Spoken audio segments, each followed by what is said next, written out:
Hello everyone. In this video, we will discuss questions which came in DSSP PGT Physics exam. Exam was held on 29 June 2021 and this is morning shift paper. First discipline के questions जो हैं काफ़ी easy questions हैं जो आपको 11-12 की books में मिल जाएंगे. Action reaction forces act on what? They act on different bodies. जैसे कि एग्जाम्पल डिस्कस कर लेती हूँ. व्हेन यू वॉक, आप ग्राउंड को पीछे, आपका जो फीट है वो ग्राउंड को पीछे की तरफ पुश करते हैं, तो आपका जो फीट फोर्स लगा रहे हैं वो एक्शन फोर्स लगा रहे हैं, and ground in turn pushes your feet forward. तो ये है रिएक्शन. अब action reaction equal and opposite होता है, लेकिन दोनों डिफरेंट बॉडीज पे एक्ट कर रहे होते हैं. इम्पल्सिव फोर्स एक लार्ज फोर्स होता है जो कि शॉर्ट टाइम के लिए एक्ट करता है. जैसे आपने हैमर से एक नेल को स्ट्राइक करा, तो हैमर जो है वो बहुत ज़्यादा फोर्स लगा रहा है लेकिन और बहुत शॉर्ट टाइम के लिए लगा रहा है. This is impulsive force. Next question है, in beta decay the nucleus emits beta minus decay, nucleus emits an electron. देखिए बीटा डीके में क्या होता है, न्यूक्लियस के अंदर neutron, proton plus beta particle मतलब इलेक्ट्रॉन और एंटी न्यूट्रिनो में स्प्लिट हो जाता है, डीके हो जाता है. ठीक है, सो मैं इसको रिएक्शन भी बता देती हूँ. Neutron decays into proton plus electron plus antineutrino. Antineutrino क्या है, एक चार्जलेस और मासलेस पार्टिकल है. Chargeless and massless. Then next question, dimension of potential energy, very easy. Potential आप ये कर सकते हैं force into distance, M L T minus two into L, so M L square T minus two. Plane angle ये theta, ये इसको आप क्या लिखते हो, length of arc upon radius.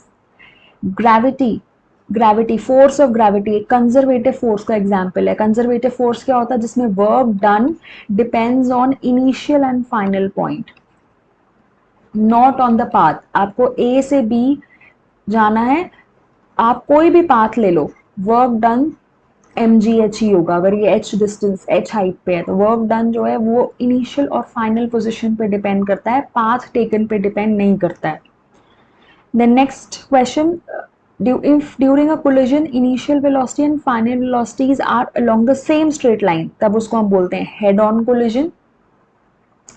अर्ग्स और इलेक्ट्रॉन वोल्ट में क्या रिलेशन है, अर्ग्स जो होती है वो सीजीएस यूनिट ऑफ वर्क है. ठीक है, एंड इलेक्ट्रॉन वोल्ट क्या होता है, देखो 1 जूल होता है 10⁻⁷ अर्ग्स. ठीक है, एंड 1 इलेक्ट्रॉन वोल्ट होता है 1.6 इंटू 10⁻⁹ जूल. तो इसमें आप लिख सकते हो into 10⁻⁷. So 1 electron volt is 1.6 into 10⁻⁻12 joule, and 1 joule will be 1 upon 1.6 10⁻⁻12. ये वैल्यू होती है 0.625 और आंसर आ जाएगा 0.625 10⁻12 electron volt. Then next is accuracy in measurement of mass is this. Relative error आपको फाइंड करना है. रिलेटिव एरर होता है absolute error delta A upon A, यहाँ पे चलो मास है तो delta M upon M into 100. ये रिलेटिव एरर है. Delta M 0.01 upon 9.89 into 100. This is equal to 100 upon 989. तो ये अप्रोक्सीमेटली 0.1 समथिंग आएगा, 0.1%. Spring is set to be stiff when value of spring constant F होता है minus के x. ये होता है स्प्रिंग कांस्टेंट. जितना ज़्यादा के होगा उतना स्प्रिंग स्टिफ होगा. सो के का वैल्यू हाई होना चाहिए स्प्रिंग को स्टिफ होने के लिए. ये तो देखिए क्वेश्चन इस एग्जाम के लिए ही नहीं था इतना इजी. मास का dimensional formula m. Then equilibrium of a particle in mechanics कब होता है, जब ट्रांसलेशनल और रोटेशनल इक्विलिब्रियम दोनों होते हैं, तब आप कहते हैं इक्विलिब्रियम है. फिर ये टाइम ऑफ लाइट का फॉर्मूला आपको पता होना चाहिए था. प्रोजेक्टाइल है, वी नॉट वेलोसिटी पे लॉन्च किया है, एंगल थीटा है, ये वी नॉट है. तो आप ये डेरिवेशन वैसे तो आपको लर्न होना चाहिए, अगर नहीं भी है तो मैं उसके लिए फटाफट से quick derivation. V naught cos theta, ये हो जाएगा V naught sine theta. So this आप पहले 0 to a के लिए निकाल लीजिए, V Y is equal to U Y plus A Y T. V Y is 0, U Y is V naught sine theta minus G T. So time of flight, नहीं, time from O to A will be V naught sine theta upon जी. और आपको total time निकालना है, तो time of ascent is equal to time of descent. तो आप total time हो जाएगा 2 v naught sin theta upon g. Now next question is neutrino is a particle emitted in, ये होता है बीटा प्लस डीके में, बीटा माइनस डीके में हमें एंटी न्यूट्रिनो मिलता है और बीटा प्लस डीके में हमें न्यूट्रिनो मिलता है. बीटा पॉजिटिव डीके में क्या होता है कि एक proton neutron plus positron plus neutrino में स्प्लिट होता है. ठीक है, सो इसमें आंसर है बीटा. बाकी प्लस माइनस नहीं दिया हुआ तो आप बीटा डीके चूज करेंगे. नेक्स्ट इज वोल्टेज और करंट दिया हुआ है, percentage error in R. Now R is equal to V by I, so delta R by R is equal to delta V by V plus delta I by I. और दोनों तरफ 100 से multiply कर देंगे तो आपको मिल जाएगा परसेंटेज एरर. वैल्यू पुट कर दो, 9 बाय 100 प्लस 0.5 बाय 100 इंटू 100.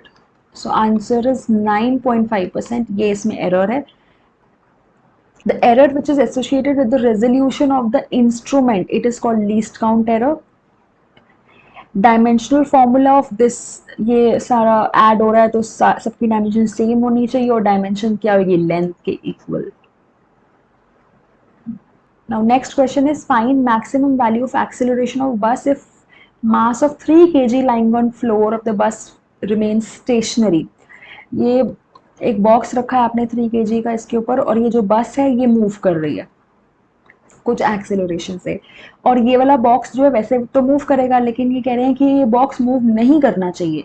यानी कि ये जो एम ए है वो स्टैटिक फ्रिक्शन से या तो इक्वल होना चाहिए या लेस होना चाहिए, मतलब फ्रिक्शन एक्सीड करना चाहिए, तभी जाके वो बॉक्स मूव नहीं करेगा. तो एम ए जो है वो less than equal to static friction होता है म्यू आर और म्यू आर होता है एम जी. एक्सेलरेशन जो मैक्सिमम एक्सेलरेशन जो होगा दैट विल बी 1. नहीं, वैल्यू पुट कर दो 0.15 into 10, 1.5. Answer is 1.5. Now next question is to measure this length accurately, which one will you use? We will use vernier caliper, क्योंकि vernier caliper का least count होता है 0.01 centimetre, या फिर आप इसे लिख सकते हैं 0.0001 metre. Now next is a car is moving with this speed, its mass is this, it collides with a wall.